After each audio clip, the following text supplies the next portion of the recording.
মাননীয় মদন মিত্র মহাশয়, যার নাম আমি উইটনেসে আছে, তার জন্য আপনাকে বলার জন্য আমি অনুরোধ করছি। বলুন। নমস্কার। আপনাকে মাননীয় অধ্যক্ষ মহোদয়, আপনি আমার সম্মান এবং প্রণাম গ্রহণ করবেন। সম্মানীয় মুখ্যমন্ত্রী,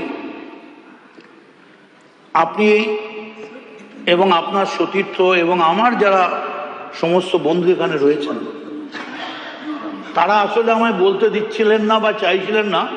তার কারণ আমার গায়ের জামাটা দেখে তাদের আমায় বোধহয় কালো তৃণমূল মনে হচ্ছিল। আমি কালো তৃণমূল নই। আমি সবার আগে আপনাকে ধন্যবাদ জানাচ্ছি।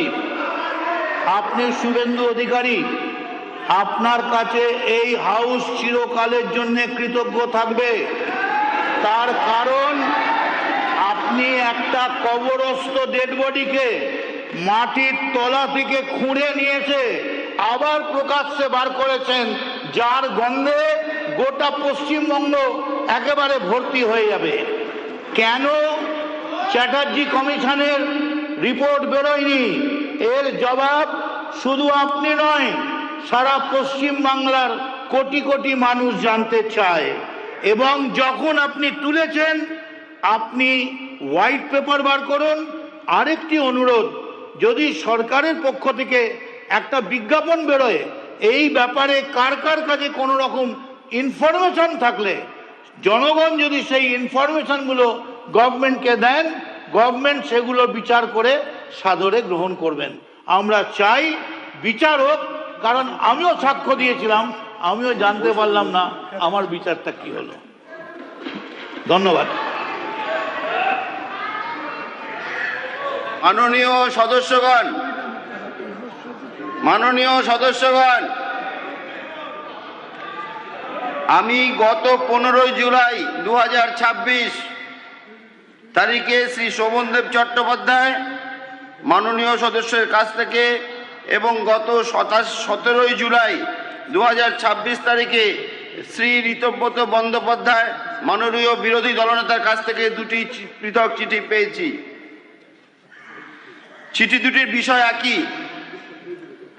চিঠি দুটিতে শ্রী চট্টোপাধ্যায় এবং শ্রী বন্দ্যোপাধ্যায় আগামীকাল অর্থাৎ 21 জুলাই তারিখে সবার কাজ মুলতবি রাখার আবেদন জানিয়েছে।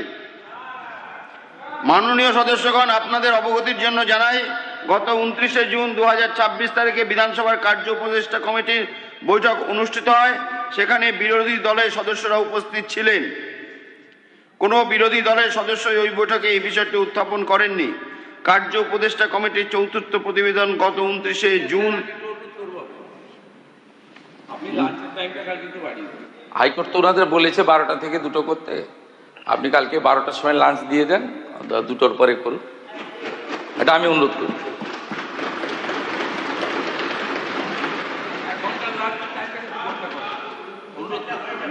সিদ্ধান্ত নিন। আমি মাননীয় মুখ্যমন্ত্রীর যে অনুরোধ, সে অনুরোধ অ্যাকসেপ্ট করছি এবং আগামীকাল আমাদের মধ্যাহ্ন ভোজের বিরতি হবে হচ্ছে 2 ঘন্টার। এটা দরকার নেই। ঠিক আছে, ঠিক আছে। আপনাদের মাননীয় সদস্য, আপনাদের এখনো আরো অনেক বিষয় আছে, যেটা আমাদের খুব গুরুত্বপূর্ণ বিষয়, যেটা আমাদের এখন আলোচনা করতে হবে। প্লিজ প্লিজ প্লিজ প্লিজ বসুন, বসুন। এই বিষয়ে আর না, আমরা আমাদের যা কার্যসূচি আছে সেই অনুযায়ী করব। প্লিজ বসুন, প্লিজ প্লিজ বসুন। সময় নেই, এখন 7টা পর্যন্ত হবে।